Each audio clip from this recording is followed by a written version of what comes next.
Salut tout le monde, re-bienvenue à Success Factory. Bienvenue si c'est votre premier épisode, un 53e épisode cette semaine. Puis écoutez, si c'est votre premier épisode du podcast, vous êtes tombé sur un excellent épisode.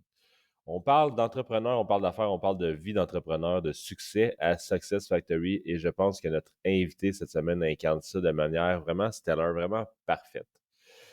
Souvent, là, en tant qu'entrepreneur, on subit un peu le rythme, puis on se laisse aller dedans, ce rythme-là d'entrepreneur. On se fait prendre par la routine, puis on essaie de travailler plus d'heures qu'il y en a dans une semaine. Puis notre invité cette semaine, il l'a choisi, son rythme, et visiblement, il se sent bien dedans. Un rythme qu'il qualifie de 80-20. Il dit 80% famille, 20% entreprise. Puis si vous pensez qu'avec seulement 20% de son temps qu'on passe dans une entreprise pour un entrepreneur, c'est impossible de faire croître une entreprise, je vous invite à revoir ces belles croyances-là, allez vous rhabiller, retourner dans votre walk-in, je ne sais pas, aller au H&M, je ne sais pas, mais en écoutant cet épisode, vous allez comprendre que c'est parfaitement possible. Moi et Simon, mon habituel co-hôte à Success Factory, cette semaine, on reçoit Jean-Philippe Caron, président et chef de la création chez Protocole Trophy, une entreprise qui fait des trophées créés sur mesure selon votre budget et rapidement. Pour vrai, j'adore tous les invités que j'ai reçus à Success Factory, mais Jean-Philippe en est un de mes préfs. J'ai adoré parler avec lui. C'était la première fois que je le rencontrais. C'est un modèle d'humain, selon moi, un entrepreneur vraiment incroyable qui a des valeurs à la bonne place. Le podcast m'a fait commencer à le connaître, comme je le disais, mais j'ai l'impression qu'on se rejoint sur beaucoup de par son humanisme, son audace, son goût pour la performance, puis de livrer des résultats à ses clients qui vont être mémorables et des résultats qui vont être appréciés aussi. Bref, cette semaine, au podcast, on parle de l'entreprise Protocole Trophée, de reconnaissance au travail et d'équilibre travail-famille en tant qu'entrepreneur. Un délice d'épisode que je vous suggère d'écouter jusqu'à la fin. Et please, as usual, si vous aimez le podcast, n'hésitez pas à laisser un petit follow, un like sur votre plateforme, bref, la plateforme que vous écoutez le podcast dessus. Vous le savez, on est à la merci des algorithmes aujourd'hui, puis votre petit geste de 2 secondes et quart aide à faire connaître le podcast et des entrepreneurs d'ici, puis aide au podcast et les entrepreneurs à grandir aussi. Fait que ça serait super apprécié. Merci de nous écouter. On vous aime. Bref, je vous laisse à l'épisode avec l'excellent et fascinant Jean-Philippe Caron.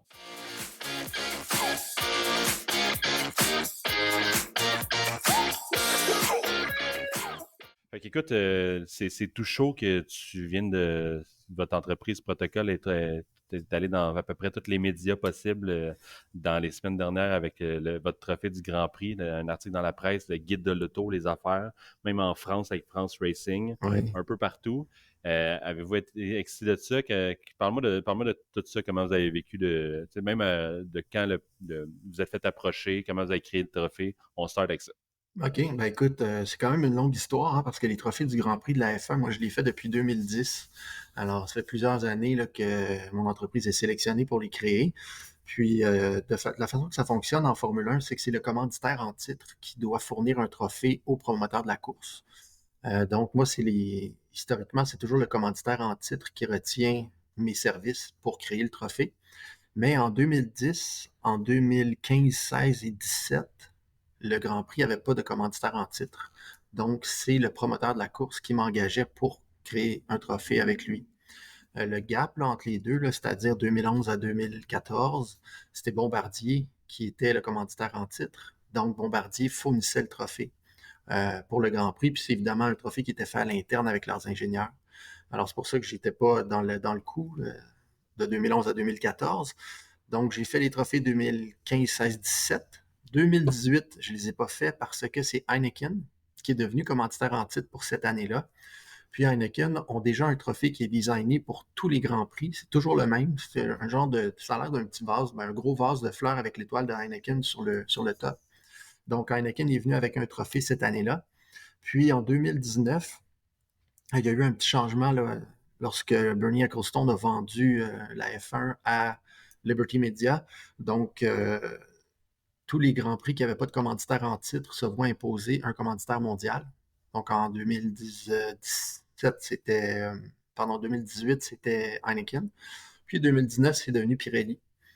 Puis, donc, mon client en 2019, ça a été Pirelli. C'est Pirelli à Milan, en Italie, avec qui je travaille. Donc, l'équipe de F1 là-bas qui m'ont engagé pour développer le trophée que j'ai fait en 2019.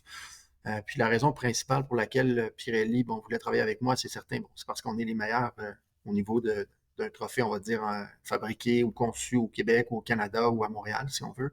Mais pour Pirelli, c'est important de retenir les services d'un talent local, un designer local, même si eux, on s'entend là, à Milan, en Italie, ont des designers sûrement exceptionnels là, qui auraient pu créer un trophée vraiment le fun.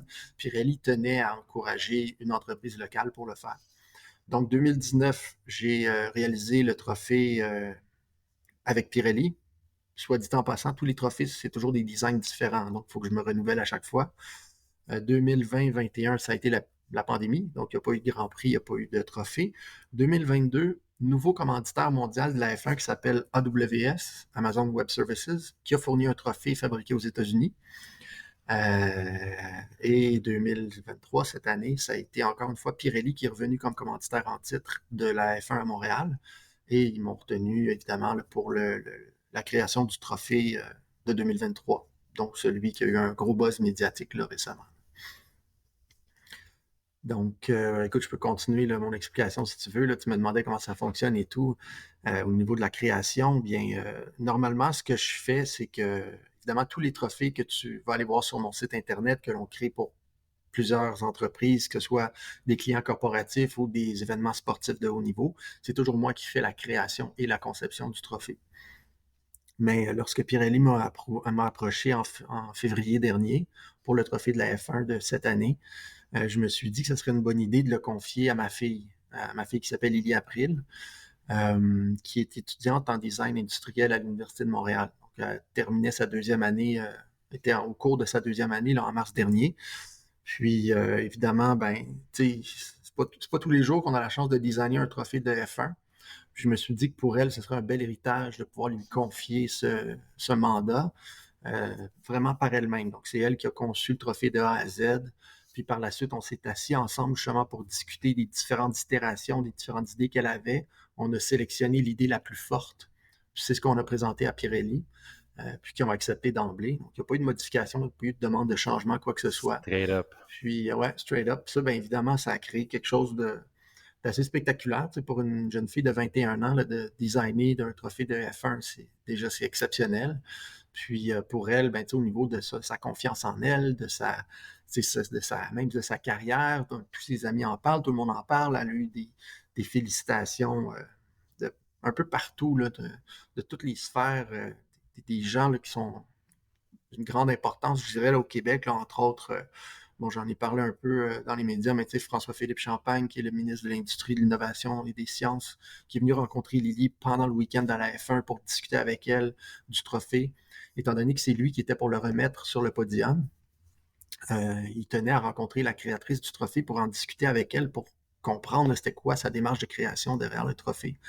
Ensuite de ça, bon, écoute, il y a eu un paquet de monde, là, la ministre du Tourisme, Caroline Proulx, qui est venue la voir aussi, puisqu'elle remettait le trophée deuxième place. Puis, panoplie de personnalités connues, donc Farah Hallyday, qui est la fille qui pilote le rover sur Mars, Ouais.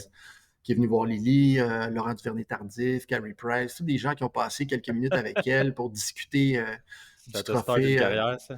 Écoute, ben, tu sais, ça te start, je peux pas dire, je veux pas dire que ça te start une carrière, mais ça te start un portfolio. Tu sais, Définitivement. c'est la première chose, premier élément, on va dire commercial, là, vendu de façon commerciale sur le marché que Lily a dessiné. C'est un trophée de la F1 qui a connu un succès planétaire. Tu sais, t'en as parlé tantôt. Même France Racing a fait un article complet sur le trophée.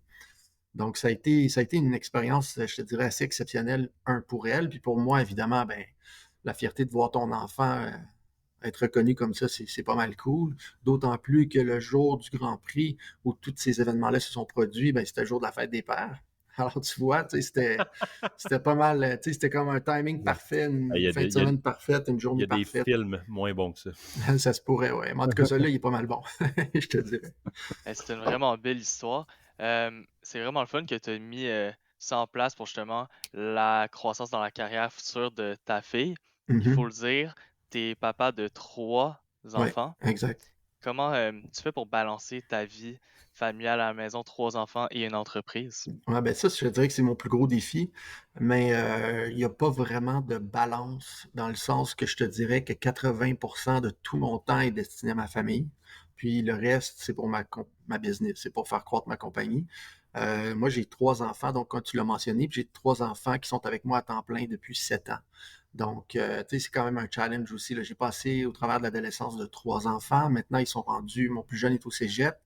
Puis ma fille, Lily, on en a parlé, est à l'université en design industriel deuxième année. Puis mon plus vieux, il s'appelle Clarence. Lui, il est en psychologie également à l'université.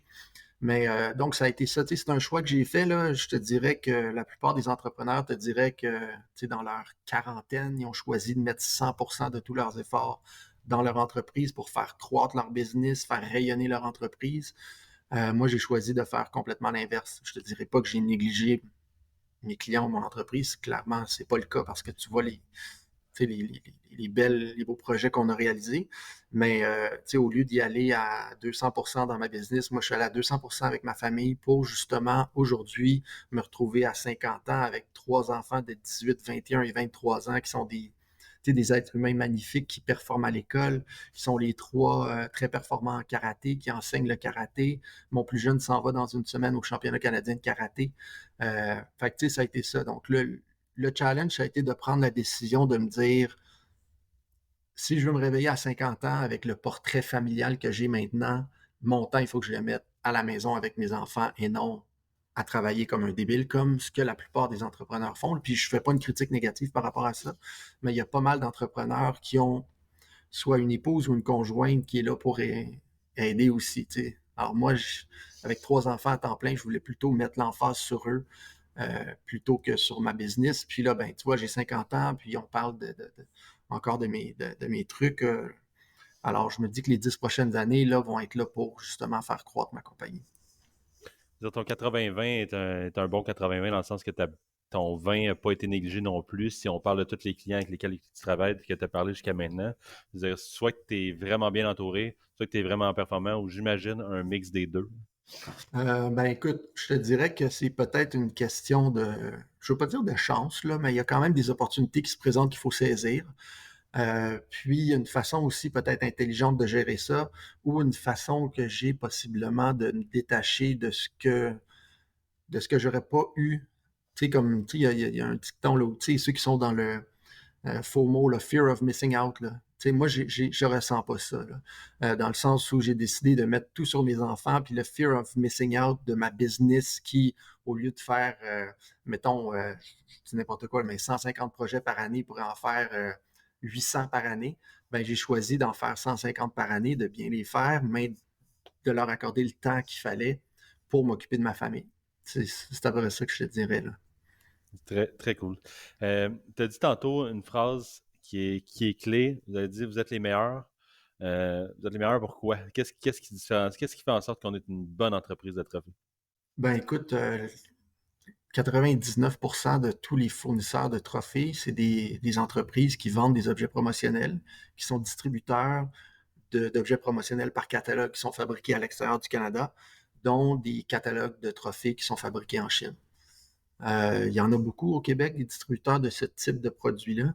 Puis moi, ce que je propose à mes clients, c'est qu'au lieu de travailler avec un fournisseur qui revend, un revendeur de trophées fabriqués en Chine, je leur propose, avec le même budget, de créer un trophée sur mesure qui est fait selon les paramètres précis, évidemment en respectant leur budget, mais aussi en respectant la philosophie de l'entreprise, les valeurs qu'ils veulent dégager au travers du trophée. Donc, qu'est-ce qui fait le succès mon succès, je te dirais, c'est le temps que je prends pour le faire, pour bien le faire. Si tu vas voir sur notre site Internet, tu vas remarquer que tous les projets sont uniques, c'est des projets qui sont exclusifs, qui sont pensés, qui sont réfléchis en fonction de ce que le client veut transmettre. Puis, donc, c'est probablement ça qui explique le gros de mon succès, c'est que je prends le temps de comprendre ce que le client veut faire, un peu à l'image d'une agence de publicité qui va le faire pour développer, mettons, un brand, soit développer un logo ou développer, mettons, une campagne à la télé, par exemple. Mais nous, on va le faire avec le trophée. Je prends ce même souci-là d'étude et de conceptualisation d'un trophée qu'une agence va le faire pour la conceptualisation d'un brand, par exemple. ton beau trophée comme ton marketing parce que le monde va s'en parler exactement comme tu parlais avant qu'on commence le podcast, tu parlais du trophée pour le gala des créateurs des Oui. créateurs de contenu qu'on a organisé, que tu t'es fait beaucoup approcher après. C'est comme, I guess que ça, c'est vraiment ton marketing de si ton trophée est beau, vu puis aimé, mais tu vas Mhm. avoir des approches avec ça qui vont t'arriver. Ben, écoute, je te dirais, oui, ça c'est vrai, mais c'est pas si mon trophée est beau et aimé que je vais avoir des approches. C'est que moi, ce que je veux, c'est que mon client aime son trophée avant qu'il le dévoile, tu vois. C'est ça la base de tout, là. Puis, tu sais, J'aime comme ça. on a travaillé avec Maude puis Laurence là, de votre équipe, de l'équipe Influence Création, justement pour le design, puis probablement qu'elle pourrait t'en parler, mais tu sais, ça a été des étapes d'itération, puis de création, puis de collaboration qu'on a faites ensemble. C'est rien qui est compliqué puis qui est lourd pour le client, mais c'est là que la magie opère. C'est quand on développe quelque chose qui va répondre aux besoins du client, puis qui va l'exciter, qui va être content, qui va être fier de donner son trophée. Puis dans le cas du Gala Influence Création, vous l'avez vécu, mais les gens qui ont reçu le trophée étaient à la limite hystériques, là. Ayant été invité au gala, j'ai rencontré plusieurs des gagnants, puis tout le monde était extra surpris, extra impressionné du trophée. Puis on en a discuté un peu avant le début du podcast, mais il y a même Roxane Bruno qui m'a téléphoné, qui m'a dit, écoute, le trophée Influence Création est tellement exceptionnel, j'aimerais ça en avoir un, mais qui est adapté à ma tournée de spectacle, que j'aimerais remettre à mes musiciens puis aux collaborateurs de ma tournée qui se termine là. Donc, fait qu'on a retravaillé un nouveau design avec Roxane pour créer un trophée exclusif à sa marque, à son brand, qu'elle a offert à sa gang. Tu sais. Fait que ça crée des moments magiques là, de créer un produit qui est exclusif, qui est sur mesure. Ça demande plus de travail, plus de minutie, plus d'éléments de créativité, mais ça crée des moments magiques. Puis ce que je dois te mentionner, par contre, c'est que il y a beaucoup de travail pour développer un client, pour développer le design. Mais une fois que le design est un succès, ce client-là va revenir d'une année à l'autre. Donc, si on reprend l'exemple du travail qu'on a fait ensemble pour le trophée Influence Création, le On va trophée a revenir. été. Ben, ouais, on va revenir, mais tu sais, ce que je veux dire, c'est on a créé le trophée, mais l'année prochaine, je sais que ça va être le même trophée. Donc, la première année, c'est une année qui est plus difficile en termes pas difficile, mais qui demande plus d'investissement en temps pour développer le produit. Une fois qu'il est développé, mon client est toujours heureux. Donc, c'est du repeat business à chaque année. Ce qui m'amène à dire que ma business est tout le temps en train de grossir parce que j'ai toujours des clients qui s'ajoutent, qui vont répéter leur commande l'année suivante. Par exemple, les trophées qu'on a développés pour la SAQ, ça fait 14 ans qu'on fait les mêmes trophées. Ils sont superbement extraordinairement magnifiques. Puis la SAQ ne veut pas les changer parce que c'est devenu un peu leur Coupe Stanley à eux, tu vois. Euh, euh, c'est vraiment cool. Ça, l'histoire de Roxane Bruno est vraiment cool. Puis je suis sûr que c'est répété à petite échelle comme à grande échelle dans plein de clients que tu as eu.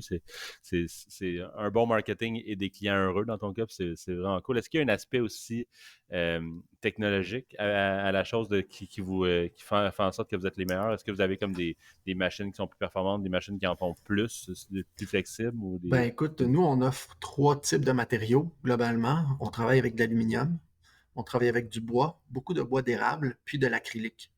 Euh, oui, c'est sûr qu'on utilise des technologies d'usinage 5 axes. On fait de la découpe au jet d'eau. Donc, c'est un jet d'eau à 60 000 livres de pression qui développe une puissance capable de découper de l'aluminium de 2 pouces d'épaisseur. Okay? Fait qu'imagine une feuille d'aluminium de 2 pouces d'épais, c'est un jet d'eau qui vient passer au travers pour créer une forme. Alors, c'est certain que ça demande des équipements de très haute technologie. Par exemple, pour revenir un peu sur la F1, les unités de découpe 5 axes qu'on utilise pour fabriquer nos trophées, c'est les mêmes qui sont utilisées en technologie d'aérospatiale et aéronautique pour fabriquer des pièces de moteurs d'avion. Et c'est les mêmes technologies qui sont utilisées pour usiner certaines pièces de moteurs de F1. Puis ces unités de découpe-là, qui valent plusieurs centaines de milliers de dollars, sont développées par AS Technology, qui est une compagnie qui est propriétaire d'une écurie de F1. Fait que ça, c'est assez drôle, c'est que les trophées qu'on a fait pour la F1, on utilise la technologie qui est développée par Haas, qui a une écurie de F1. Mais oui, alors, au niveau de. Ben, il y a plein de composantes. Il y a la composante technologique qu'on va utiliser, mais il y a aussi le souci du détail au niveau de l'assemblage, la qualité de fabrication, mais également le souci du design. Puis moi, ma force, je te dirais, c'est de réussir à créer un trophée qui va être beau, qui va être esthétiquement spectaculaire, mais qui ne coûtera pas trop cher. Parce qu'il y a moyen de faire un beau trophée qui coûte vraiment cher, puis il y a moyen de faire le même trophée qui est vraiment beau, mais qui coûte beaucoup moins cher, dépendamment de la complexité d'assemblage ou de découpe ou de fabrication qu'on va utiliser, tu vois. Fait que souvent, moi, j'ai des clients qui me proposent même un design que je vais optimiser pour réduire les coûts de fabrication de beaucoup. C'est arrivé d'ailleurs avec une compagnie qui s'appelle Alstom, qui fabrique des trains. Là. C'est un très, très bon client à nous. Donc, Alstom est arrivé avec un design qui avait été conçu par leurs ingénieurs à l'interne. Puis, si on avait voulu fabriquer ce trophée, ça coûtait à peu près 800 $ par trophée. J'ai revu et corrigé le design. On a gardé l'essence même du trophée qui est la même chose, mais on a coupé le budget à 200 $ par trophée, tu vois. Puis pourtant, c'est vraiment, là, quand tu regardes les deux, tu as le même feeling du même trophée. Alors, il y a des façons aussi d'optimiser notre travail de fabrication pour arriver à créer des trophées qui vont répondre à une composante budgétaire X, mais aussi au côté spectaculaire du trophée lui-même. C'est vraiment cool. On dit toujours que pour faire grossir une entreprise, il faut que tes clients deviennent tes porte-parole. Il faut avoir des références de feu. C'est la Mhm. base de grossir une entreprise, surtout dans le monde B2B. Ouais. C'est des trophées, tu travailles avec des compagnies surtout là, qui remettent des prix. Et justement, prendre soin de ses clients comme ça, c'est vraiment beau à voir. Puis je pense que c'est tout en ton honneur. Puis c'est ce qui aide justement Protocole Trophée à expand. Quand on pense à tes clients, justement, comment tu fais pour aller chercher des clients? Ben, il y a beaucoup de références. Le bel exemple qu'on peut renommer, c'est Roxane Bruno qui est venue nous voir suite au trophée qu'elle a reçu au Gala Influence Création. Je fais beaucoup de one-to-one. Là. Tu sais, je vais appeler des clients, je regarde des opportunités qui se présentent, surtout sur LinkedIn, je te dirais. Je regarde le flow que j'ai sur LinkedIn. Là, je suis rendu à peu près à 15 000 contacts. C'est tous des gens qui sont soit en ressources humaines, en communication marketing. Puis lorsque je vois que quelqu'un va faire une publication avec un trophée fait en Chine, ben écoute, je saute sur l'occasion de lui envoyer un petit message exact, puis je lui dis, écoute, nous, on est une entreprise québécoise, on fait des trophées sur mesure. Je serais intéressé à développer un produit exclusif pour vous. Puis, tu sais, ça marche pas mal souvent. J'ai des clients aussi qui me réfèrent. Par exemple, le trophée du Festival international des films de Toronto, le TIFF. On vient d'obtenir ce mandat. Puis c'est un très, très bon client à moi, Mike Moriarty, qui est le commissaire de la Canadian Elite Basketball League, donc la ligue de basketball canadienne, dont Montréal a une équipe là, qui marche très J'étais bien, qui là. s'appelle l'Alliance. J'étais là la semaine passée pour Hey, la c'est première fois. exceptionnel, hein? C'est match de basketball. Puis, tu sais, je vais en faire une parenthèse là, pendant qu'on peut en parler. Là. Mais c'est des matchs de basket enlevants exceptionnels qu'on a à Montréal. Puis les billets sont 20 $. Écoute, tu peux acheter des billets pour aller avec ton fils ou ton enfant ou ta blonde. 40 $ pour 2 billets. Puis l'amphithéâtre n'est pas très grand. C'est un 4000 places. Donc, tout le monde est tellement proche du court que pour 20 $, tu as une expérience exceptionnelle. Ouais, l'ambiance était folle. Ah ouais, c'est spectaculaire. Puis même moi, je suis allé à quelques matchs, évidemment, parce que c'est un très bon client à moi. Puis je te dirais que, wow, j'invite même les auditeurs qui entendent ça, prenez une chance d'aller voir un match de basket. C'est exceptionnel, c'est enlevant. Bon, fait que tout ça pour dire que Mike Moriarty, qui est le commissaire de la Ligue, nous a référé au Festival international des films de Toronto directement en leur disant, écoutez, si vous avez besoin de quelqu'un pour les trophées, appelé Protocole, tu vois, puis ils nous ont téléphoné directement, puis on va faire les trophées pour le prochain festival là, qui a lieu au mois de septembre. Alors, donc, beaucoup de référencements comme ça, des clients qui sont super heureux de travailler avec nous. LinkedIn me permet de faire du développement d'affaires. Évidemment, je fais des posts, je fais des publications. Récemment, j'ai fait une publication suite au trophée de la F1 là, sur LinkedIn, puis j'ai eu 150 000 vues sur cette publication-là, plus de 1500 interactions. Donc ça aussi, ça génère des gens qui nous voient. Puis Google Ads, évidemment, Google, c'est un très bon vendeur pour moi. Donc on se paye quelques campagnes de visibilité sur Google. Donc des gens qui cherchent des trophées, qui cherchent à produire des trophées, vont écrire Custom Trophies, Trophy Maker, fabricant de trophées. Sur Google, on sort en première de page. On parle au niveau publicitaire, donc c'est des clics que l'on paye. Puis évidemment, on fait un travail en amont sur notre site web, donc du SEO très fort aussi pour que au niveau du référencement naturel, les gens nous trouvent aussi là, plus rapidement. Ben, c'est un peu ça, tu sais, bouche à oreille, des campagnes sur les réseaux sociaux, des publications, des référencements de clients, ainsi que quelques pubs avec Google Ads, puis ça marche quand même pas mal bien. C'est vraiment cool. Tu utilises vraiment une stratégie 360, tous Mhm. les outils à ta disposition. Tu restes à jour. Ceci dit, pendant la COVID, tu as poussé ça encore plus loin et tu as développé une plateforme de trophées virtuels. Oui, Parle-nous un peu de ça. exactement. Ben ça, écoute, ça a été un petit coup de tête, là. Je me suis dit que, étant donné qu'on était en COVID, puis tu sais, je voyais vraiment que on n'aurait pas un retour. Mais, tu sais, même si au début, il parlait de 3 mois, 3 à 6 mois, c'était clair pour moi que c'était 2 grosses années là, où il n'y aurait pas d'événement. Donc, en étant chez moi avec, évidemment, mes enfants, j'étais seul à la maison avec eux. Puis, je trouvais ça triste que les enfants qui faisaient l'école à la maison n'aient pas de contact ou de lien privilégié avec leurs professeurs comme tu peux avoir à l'école, tu sais, avec un petit félicitation ou des fois c'est une petite étoile dans ton cahier. Évidemment, mes enfants sont plus jeunes, ils n'ont plus d'étoiles dans leur cahier, mais tu sais, le contact avec le professeur qui est là au quotidien. Puis je me suis dit que ce serait le fun de développer une plateforme technologique qui permettrait d'envoyer des trophées virtuels de façon instantanée. Donc, ça a été quand même un gros développement, là. On a investi plus de 200 000 dans ce projet-là pour développer la plateforme qui s'appelle Ovatio. Puis, c'est super simple. En 2 minutes, sur la plateforme, tu peux créer un trophée virtuel que tu personnalises. Donc, tu vas écrire le nom de la personne, la raison pour laquelle tu veux lui envoyer un trophée, la date, bon, peu importe le message que tu veux inscrire, tout ça est disponible là, de façon personnalisée sur la base. Puis, c'est une plateforme qui te permet d'envoyer un trophée en 3D. Donc, le trophée est en mouvement, tu le vois vraiment bouger, un peu comme tu sais, lorsque tu vas t'acheter une voiture, puis tu vas sur une plateforme, puis tu peux créer ta voiture en 3D, ben nous, on permet de le faire, mais de façon personnalisée, avec un trophée virtuel. Puis ça marche super bien. Il y a beaucoup de gens qui l'utilisent. Euh, j'ai lancé la plateforme. Là, on est en mode test, là, je te dirais, là, pour voir comment les gens réagissent, tout ça. On a quelques utilisateurs corporatifs qui ont fait développer aussi un trophée virtuel exclusif parce que mon modèle d'affaires est là. Présentement, si ça vous tente, là, vous pouvez y aller sur Ovatio, c'est ovatio.ca, puis vous pouvez créer un trophée puis l'envoyer à quelqu'un, c'est gratuit. Il y a une soixantaine de modèles de trophées virtuels différents, allant de certains modèles d'animaux. Il y a des cœurs, il y a une roue de F1, par exemple, il y a une cassette de vélo, il y a un ballon de football. Donc, il y a beaucoup, beaucoup de trophées qu'on a développés comme ça.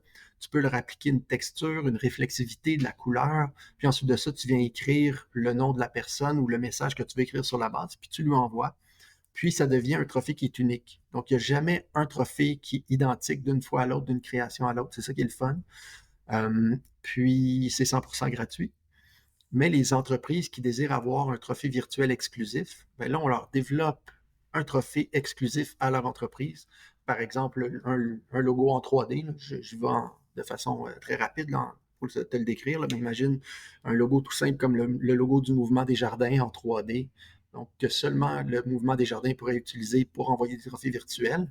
Puis là, le modèle d'affaires, c'est là qui nous permet d'avoir des revenus avec des entreprises qui payent pour avoir leur trophée virtuel exclusif que seuls eux vont pouvoir envoyer.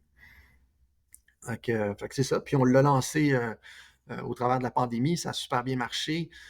Puis je te dirais que un peu du 80-20 dont je te parlais tantôt, 20% dédié à l'entreprise, bien, au sortir de la pandémie, depuis à peu près 6-8 mois, là, j'ai eu une recrudescence des activités de protocole. J'ai eu moins le temps de m'occuper d'Ovatio en voulant toujours m'occuper de mes enfants. Donc, Ovatio, tu sais, je le laisse aller, je le laisse être découvert par des gens, mais je veux trouver une équipe de marketing ou peut-être un partenaire marketing ou un partenaire commercialisation pour m'aider à commercialiser le produit qui est 100% fonctionnel, qui marche super bien, puis on a déjà des ventes dessus. La prochaine étape, c'est ça, c'est de le scaler puis de l'amener à avoir des clients un peu partout sur la planète, là, parce qu'évidemment, une compagnie tant aux États-Unis qu'au Japon pourrait utiliser la plateforme pour envoyer des trophées virtuels. Ouais, je veux juste dire qu'en préparation pour notre petit podcast, tu sais, j'ai fait mes recherches sur toi quand même, puis Ouais, ouais. j'étais allé essayer, j'étais allé jouer dans Ovatio. C'est super intuitif, si les gens qui écoutent ça veulent aller essayer, là, c'est super cool et c'est hyper bien fait. C'est Ah, quoi mais le trophée Euh, que t'as fait? j'ai Tu m'as fait rien envoyé. Ah, tu méritais pas. Non, non. J'ai fait une petite ampoule. Ouais, c'est Ouais, cool. ouais, ouais. C'était vraiment le fun, puis vraiment, vraiment simple. J'aime ça aussi que tout est customizable. La partie en bas, la partie en haut, différentes parties de l'ampoule, différents motifs qu'on peut aller Mhm. appliquer. C'est super cool. On peut rendre ça super colorful, comme super corporatif. Exact. Le processus de création d'un trophée virtuel, est-ce qu'il ressemble à celui le même processus la création d'un trophée physique? Est-ce que toi, tu passes par les mêmes étapes de développement de conception? Ben, en fait, dans le cas d'Ovatio, pour créer les trophées virtuels, tu as vu, il y avait un paquet de différents modèles, dont celui de l'ampoule, qui est un trophée qui est assez intuitif. Là. Ça m'arrive souvent d'avoir des clients qui nous demandent de faire un trophée en forme d'ampoule parce que c'est comme l'idée brillante ou la personnalité brillante. Donc, on en fait souvent les trophées en forme d'ampoule. Alors, j'ai choisi quelques modèles, il y en a une cinquantaine là, sur Ovatio, justement, là, qui pourraient euh, stimuler les gens à utiliser Ovatio pour différentes raisons. Tu as choisi l'ampoule, mais il y a un cœur qui est super populaire à la Saint-Valentin, mais comme quelqu'un qui voudrait envoyer un trophée à sa blonde pour lui dire je t'aime, ben c'est pas obligé. Ovatio, ça sert pas à envoyer un trophée pour féliciter pour une performance, ça sert à envoyer un message à quelqu'un d'une façon différente que ce qu'on est habitué de faire, tu vois. Donc, on a des grands-papas qui utilisent Ovatio pour envoyer, on en a un cette semaine qui a envoyé un trophée en forme de ballon de soccer à son petit-fils pour le féliciter pour un but qu'il a fait pendant sa partie de soccer, tu vois. Fait que, c'est pas une plateforme nécessairement qui est dédiée au trophée proprement dit, mais plutôt aux gestes de reconnaissance, aux gestes de félicitations, aux gestes de bravo, de merci, de je t'aime. On a même une tasse de café en forme de, un trophée virtuel 3D en forme de tasse de café. Puis je me suis dit, si tu as le goût d'inviter quelqu'un à une date pour prendre un café, mais au lieu de dire par email, tu venir prendre un café, tu peux y créer un trophée, puis ça va créer un peu l'effet, je vous vois les gars sourire en même temps que je vous le décris, C'est excellent. envoie un trophée virtuel à une fille en lui, salut, je sais pas, Sophie, aimerais-tu venir prendre un café? Puis elle reçoit un trophée virtuel en forme de tasse de café. Il y a toute une dynamique derrière le processus d'Ovatio c'est ça, qui te permet d'aller plus loin que la simple idée d'envoyer un trophée, mais plutôt c'est l'idée de connecter avec quelqu'un, avec un nouvel objet, un nouvel outil qui sort de l'ordinaire. C'est un peu pour ça que je l'ai créé, toujours en pensant à la base que cet outil-là serait idéal pour, par exemple, des écoles qui aimeraient générer de la reconnaissance pour des enfants.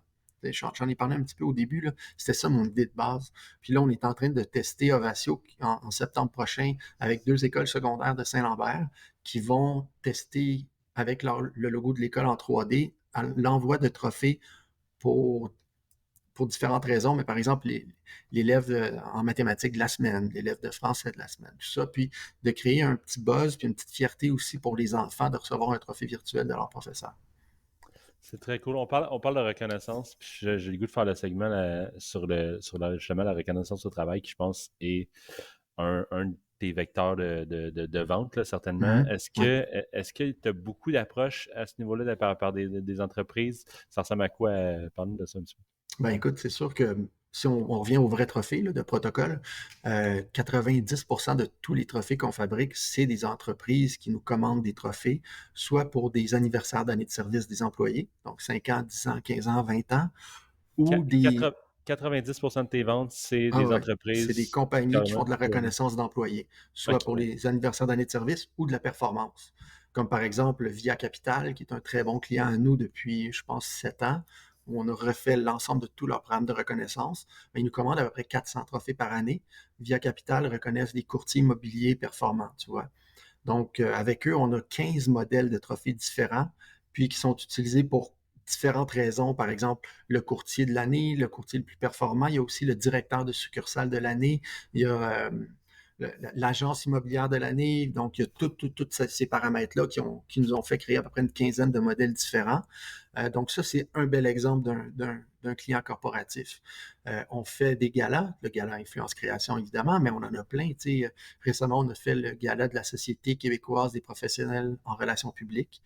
On a revu et corrigé leur trophée basé sur le nouveau logo qui a été créé par leur agence de publicité qui s'appelle Pigeon Brand, qui ont développé un logo tellement intéressant on l'a exprimé en trophée. Donc, c'est leur logo en 3D, puis il est super beau.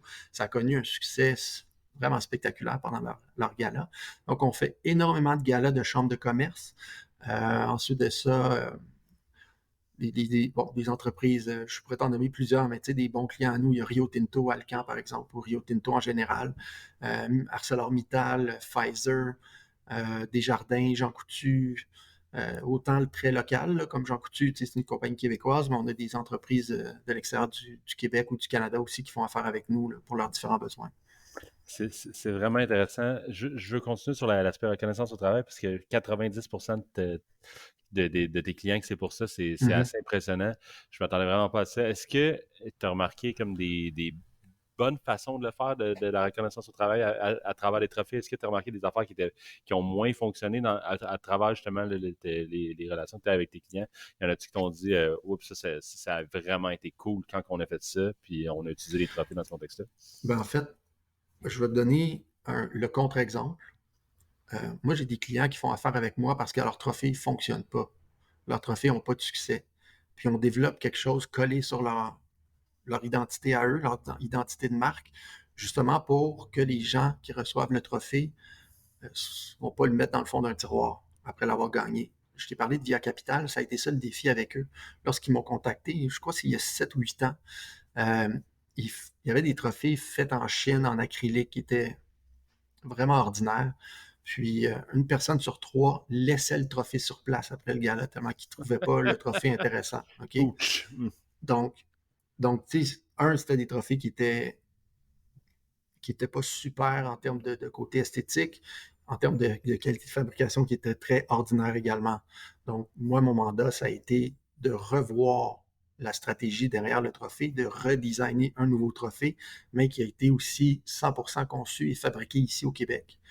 Le problème avec les trophées fabriqués en Chine, c'est qu'ils sont produits à 150, 200, 300 000 exemplaires chaque modèle, puis il y a des centaines de modèles qui existent, puis ils sont vendus partout sur la planète. Donc, tu te trouves à donner un trophée que probablement il y a quelqu'un d'autre aussi qui va donner à quelqu'un, une autre entreprise qui va utiliser. Donc, l'idée derrière ça, c'est de créer un trophée qui va coller à l'identité de marque du client. Je ne parle pas nécessairement marque au niveau de son logo, mais à l'ensemble de ce que l'entreprise véhicule comme message ou comme valeur pour justement créer un trophée qui va faire vibrer les gens qui vont le recevoir et qui vont être excités de conserver ou d'exposer. Je ne sais pas si je réponds à ta question, là, mais Absolument. c'est ce que je te dirais. Là, c'est ça mon approche. Donc, mon approche, c'est pas de. Donc, moi, ça m'arrive pas qu'un client me dise ouais, on a donné nos trophées puis c'était poche. C'est jamais arrivé cette affaire-là. Là. Je m'assure qu'on va créer quelque chose qui va être spectaculaire et exceptionnel, puis le client va approuver de toute façon le trophée avant qu'il soit remis. Donc, puis le processus de création, il n'est pas extrêmement compliqué, mais j'analyse les besoins du client, évidemment ses budgets aussi, parce que le budget joue un rôle assez important dans la création, parce qu'on ne va pas traiter un trophée de la même façon pour un client qui a 100 ou 150 $ de budget versus un client qui a 400 ou 500 $ de budget versus un client comme la F1 qui a 10 000 $ de budget pour un trophée, tu vois. Alors, il y a cette composante-là qui est en premier lieu, qui est le budget. Puis par la suite, c'est ça, je fais une analyse, là, on crée un design, puis je vais envoyer un rendu 3D à mon client. Donc lui, il va avoir une photo de son trophée avant qu'on l'ait fabriqué. Donc il va pouvoir l'apprécier, il va pouvoir me dire, ah, tu vois, on va faire tel petit changement, telle petite modification, puis par la suite le faire évoluer jusqu'à ce que lui soit hyper extra satisfait, puis qu'on puisse aller de l'avant avec la fabrication. C'est le cas présentement. Là, on est en train de travailler sur le nouveau design des trophées des internationales des feux l'Auto-Québec, des feux d'artifice qu'il y a eu à Montréal. Il y en a un d'ailleurs ce soir. La première, c'est ce soir. Donc c'est ça. Alors, on a proposé quelques itérations, quelques rendus 3D, on fait des petits ajustements, puis on passe à la production une fois que le client est 100% satisfait. C'est vraiment cool. Moi, j'ai le coup qu'on passe à quelque chose de peut-être plus personnel de c'est qui Jean-Philippe. Euh, tu fais beaucoup de vélo et tu redonnes à travers ça. C'est Oui, tout à vraiment fait. cool. Ouais, merci. Ben, écoute, le vélo, hein, j'adore ça. C'est un sport que j'aime beaucoup. Parce que, tu sais, quand tu es en vélo, tu es seul face à toi-même, mais tu peux quand même avoir du plaisir avec d'autres. Tu peux aller faire du vélo avec des amis, puis soit que tu vas être plus fort qu'eux, fait que tu vas les inciter à se dépasser. Si tu es moins fort qu'eux, ben là, c'est toi qui vas essayer de te dépasser. Mais je fais souvent du vélo seul aussi, là, parce que ça me permet de décrocher. Souvent, je vais partir tôt le matin, puis je vais aller faire une ride de 3-4 heures. C'est pas rare que je vais faire un 100 km de vélo on my own, là, justement pour décrocher puis me retrouver un peu dans ma zone, réfléchir à tout ce qui se passe dans ma vie. Mais pour revenir à ce que tu suggérais aussi, là, effectivement, je suis bien impliqué avec une fondation en particulier qui est la Fondation Charles Bruno. Moi, je suis allé à l'école avec Charles Bruno. Il est décédé pendant qu'on était au secondaire ensemble. Donc, ça fait plusieurs années, évidemment. Je me souviens pas quelle année, là, mais les années 90. Alors, c'est clair que de par le décès de Charles lorsqu'on était au secondaire, j'ai toujours suivi la fondation de proche. Puis d'ailleurs, il y a une année, on a refait l'ensemble de tout le programme de reconnaissance de la Fondation Charles Bruno, des trophées magnifiques, super beaux. On en fabrique à peu près 300 à chaque année pour reconnaître la performance de donateurs, des différents donateurs de la Fondation pour leurs différentes activités. Parce que la Fondation, bon, moi, je fais du vélo, je fais le tour cycliste, CIBC, qui a lieu d'ailleurs la semaine prochaine, là, c'est vendredi prochain. Mais la Fondation organise plein d'autres événements comme le tournoi de deck hockey. Ils ont un truc de paddleboard. Ils ont également un événement qui s'appelle le dîner gastronomique, le souper gastronomique, excuse-moi, où est-ce que c'est des gens qui sont invités à faire des dons, des contributions, justement, en lien avec un souper gastronomique 5 étoiles. Donc, ils ont plein de belles activités. Puis, c'était important pour moi là, de contribuer avec eux, donc en faisant leur programme de reconnaissance, mais aussi en participant au Tour CIBC, donc où est-ce qu'on va aller, petite fin pratique, vendredi prochain, là, faire 130 km de vélo dans une seule journée. Ça, c'est des événements qui sont pas mal excitants à participer. Là. On a parlé de ta famille, on a parlé de ton entreprise, tu viens de parler de vélo. Je vais te poser une question en deux temps.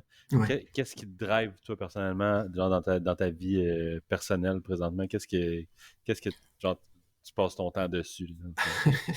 Ben écoute, probablement vider le lave-vaisselle, faire de la bouffe. C'est comme plier du linge, faire du lavage. OK. Ça, c'est OK. une façon de répondre à ma question. OK. Ben, pour te répondre pour vrai, là, OK, ben, je voulais te faire rire un peu là, en te disant ça, mais ça reste quand même que c'est ma réalité. Tu sais, c'est pas super sexy à dire, mais un père de famille de 3 enfants, c'est ça que ça fait. OK, moi, je m'occupe de mes enfants, je fais des soupers, on fait des gros barbecues, on invite des amis à la maison, on fait du ménage, c'est ça que je fais. OK?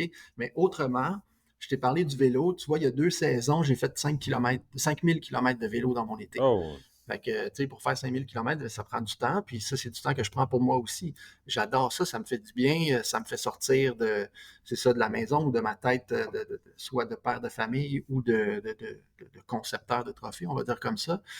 Sinon, là, mon plus vieux est parti pour tout l'été en Gaspésie. Il est moniteur dans un camp d'été là-bas à Chandler qui s'appelle le camp Bellefeuille, qui est un endroit extraordinaire.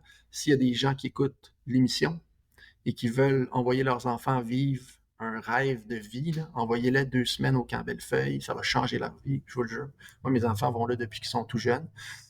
Puis mon plus vieux, je m'entraîne beaucoup avec lui. On fait de la boxe ensemble tous les lundis. Puis on fait aussi des entraînements je ne vais pas dire CrossFit parce que c'est plutôt des entraînements fonctionnels qui sont plutôt axés sur le cardio dans un centre d'entraînement où je vais depuis 10 ans qui s'appelle le HamFit. Donc là, je suis en deuil parce que mon fils est parti pour l'été. Fait que je m'entraîne moins avec lui, tu vois. Mais je fais beaucoup d'entraînement physique, beaucoup de vélo l'été. Puis ça tourne autour de ça, là, de l'entraînement physique, du vélo, un peu de travail, m'occuper de mes enfants. Je fais beaucoup d'activités avec eux aussi. Tu vois, lorsque mon fils est parti en Gaspésie, j'ai fait un aller-retour pour aller le reconduire au camp. Ça, c'est du temps de- le fun aussi, tu sais, partir 12 heures en voiture avec ton enfant. Puis mes 2 autres sont venus avec moi pour aller le reconduire. Fait que, tu sais, c'est des beaux moments en famille. Euh, je te parlais tantôt que mon plus jeune, qui a 18 ans, qui s'appelle Nelly Gant, s'en va faire les championnats canadiens de karaté, qui sont la semaine prochaine. Puis par la suite, lui aussi s'en va travailler au camp en Gaspésie. Donc le 10 juillet, je m'en vais le reconduire en Gaspésie, je fais un aller-retour encore une fois, tu sais. Fait que je suis un gars un peu extrême dans ce sens-là, où est-ce que, tu sais, papa, tu peux-tu me reconduire en Gaspésie pour aller au camp? OK, j'organise mon agenda, je pars avec mon ordinateur, je vais rester là-bas 3 jours, 3, 4 jours, je vais faire du vélo en Gaspésie, je vais revenir, puis je vais travailler au travers de ça, là-bas, tu sais. Puis en Gaspésie, il y a des raids de vélo assez spectaculaires à faire, là, entre autres, je sais pas si tu es déjà allé à Percé, là, mais il y a le mur de Percé qui t'amène vers Barachois, qui est une côte à 18% d'inclinaison, là. Elle est tough à monter, mais en descendant, tu descends à peu près à 85 km/h. Fait que je te jure que c'est toute une ride là, à monter à 85 km/h en vélo. Là. C'est pas mal excitant. T'sais. Fait que c'est comme ça. J'ai une vie qui est super intéressante, qui est passionnante, mais qui tourne autour de 3 trucs. Mon travail, mes enfants, puis l'entraînement, là, en mettant les enfants en premier de toute cette affaire-là. Tu me sembles très actif. Moi, j'ai 7 jours, 168 heures dans mes semaines. Toi, t'en as combien? Pas mal la même chose que toi. Peut-être que je dors moins, je sais pas, mais ça ressemble à ça. Ce qui est vraiment cool, c'est que j'ai l'impression qu'il y a un petit thème de euh, santé mentale qui se retrouve à travers toutes tes activités. Donc, un, par l'activité physique et deux, par la reconnaissance des gens, vouloir redonner une tape dans le dos ou un message. Tu sais, comme tu disais, pendant la COVID, il n'y avait pas de connexion humaine et tu veux vraiment aller chercher ça. Oui. C'est vraiment, vraiment le fun à entendre. C'est rafraîchissant puis c'est cool. Euh, what's next for you? Ben écoute, What's Next for Me, c'est la phase 2 de ma vie entrepreneuriale. Euh, C'est-à-dire, mes enfants sont rendus pas mal autonomes. Tu vois, là, 18 ans, 21 ans, 23 ans. Je sais que je peux partir ou que je peux les laisser un peu plus derrière puis m'occuper soit de ma vie personnelle dans le sens soit entraînement ou autre ou de ma business. Puis donc là, c'est vraiment la phase 2 pour protocole. C'est que là, moi, je me dis que ça serait cool de me trouver, mettons, un associé, un partenaire qui aurait le goût de faire scaler la business avec moi, qui serait plus au niveau stratégie, développement, tout ça. Fait que je suis à la recherche de quelqu'un qui aurait le goût de devenir partner avec moi. Puis de scaler la business parce que là, je suis rendu là. On peut facilement faire 5 ou 6 ou 7 fois plus que ce qu'on fait présentement sans un effort extrême. Il faut juste aller chercher tous ces clients-là, structurer mieux notre organisation pour faire face à ça parce que c'est quand même c'est quand même une business qui marche super bien, qui est exceptionnelle, mais qui demande de l'amour. Puis, c'est ça. Comme tu dis tantôt, tout le monde a 7 jours d'une semaine, puis moi, c'est la même chose. Donc, donc c'est ça. Fait que le What's Next for Me, ça ressemble à ça. Aller chercher plus de clients, les desservir plus de clients. Lancer aussi d'une meilleure façon Ovatio pour le commercialiser de la bonne façon également. Ça a vraiment un potentiel super exceptionnel. Là. Comme je disais tantôt, on a investi à peu près 200 000 pour développer la plateforme. Puis là, mon intérêt, c'est de la monétiser ou de la commercialiser de la bonne façon. C'est fascinant, t'es fascinant. On va wrap up, Jean-Philippe. C'est vraiment, honnêtement, j'ai adoré ma rencontre avec toi. On se fera une phase 2 sur un verre ou peu importe, mais c'était vraiment intéressant. T'es vraiment, je pense, quelqu'un de très groundé, très terre à terre, je pense, dans ton approche, puis très humain. Je pense, Ah, ben, merci. autant tu me parles de ta famille, je pense que c'est ultra important. Puis je pense que tu le fais bien. Puis d'après moi, tes enfants, ils t'aiment pas mal. Ouais, Puis, ça va pas mais, pire. mais autant aussi dans ta relation client, je pense, puis juste dans ton approche de pourquoi tu fais les trophées, genre, tu le fais pas juste pour le client, tu le fais pour ceux qui vont le recevoir. Mhm. Je pense que cet aspect très humain-là autour de toi. Si les gens veulent faire affaire avec toi, ils font ça comment? Ben écoute, ils font ça tout simplement. Ils vont sur Google, ils peuvent écrire protocole trophée. Ils vont tomber sur mon site web, puis ils peuvent m'écrire un message, ils peuvent remplir un formulaire. C'est tout simple, il n'y a rien de compliqué là-dedans. Puis évidemment, ça va me faire un immense plaisir de travailler avec les gens avec qui, ouais, qui aimeraient ça, là, passer à l'autre étape au niveau de la création de trophées pour leur entreprise. Quoi que je dis entreprise, mais ça nous arrive aussi de faire des trophées pour des gens personnellement. Là. Entre autres, il y a un de mes amis qui s'appelle Serge Beauchemin, que vous connaissez sûrement, qui est à On l'a l'émission vu, Le Dragon, tu sais. on l'a vu avant hier. On en a parlé Ah avant ouais, hier. c'est du sérieux? Ah ben c'est drôle ça. Ben tu vois, Serge, il y a un groupe de poker à lui. Un petit groupe de poker avec des chums, puis il s'organise un tournoi de poker annuel. Ben, il m'a demandé de créer un trophée sur le unique, là. Un seul trophée, mais qui a coûté à peu près 1500 $. Puis c'est le trophée annuel du tournoi de poker de Serge puis de ses chums. Puis chaque année, celui qui gagne le tournoi, il repart avec le trophée, puis il l'a pendant une année chez lui, tu vois. Fait que, on fait des trophées comme ça aussi pour des particuliers, mais évidemment, c'est le gros de ma clientèle, c'est des entreprises. C'est super. Es-tu excité pour ton tour cycliste la semaine prochaine? Ouais, ben oui, c'est Es-tu ça, préparé? c'est super le fun. Là. Tellement une belle activité. Écoute, on va être 800 cyclistes de Let's partout au go. Québec qui vont se réunir. Là. Nous, on part de Saint-Hyacinthe, on fait Boucherville, 130 km. Il y a des gens qui font 40, 60, 80, 100 km, dépendamment de leur prédisposition à rouler, là, parce que 130 km, il faut quand même que tu sois un peu préparé pour le faire. Puis après ça, on va tous se réunir à Boucherville pour la grande finale, l'arrivée de tout le monde. Là. Mais oui, je suis super excité. Je le fais avec ma sœur. Je le fais avec plusieurs amis, dont un de mes très bons amis, Jonathan Hamel, qui est le propriétaire de l'endroit où on s'entraîne, mes enfants et moi, qui s'appelle le Amfit. Donc, écoute, c'est une journée exceptionnelle. Là. Il y a tellement une énergie spectaculaire. Donc, oui, j'ai pas mal hâte à cette journée-là, mais à tout l'été aussi, à faire tous les raids de vélo qui s'en viennent. Un bon petit trip pour toi, puis un bon petit trip en gang. Oh que oui. Let's go. Eh bien, merci beaucoup, Jean-Philippe. C'est super apprécié merci d'être prêt au jeu. Les gars, ça m'a fait un immense plaisir. Merci de votre invitation. Ça a duré 49 minutes. J'ai l'impression que ça fait 2 minutes qu'on parle tellement que ça a passé vite. On se refait ça. Hey, yes sir. À bientôt. Merci. Yes. Salut.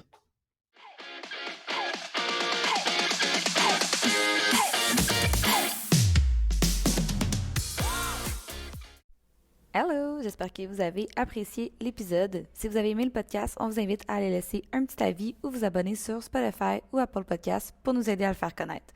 On se voit la semaine prochaine pour une autre belle conversation avec un nouvel invité. À bientôt!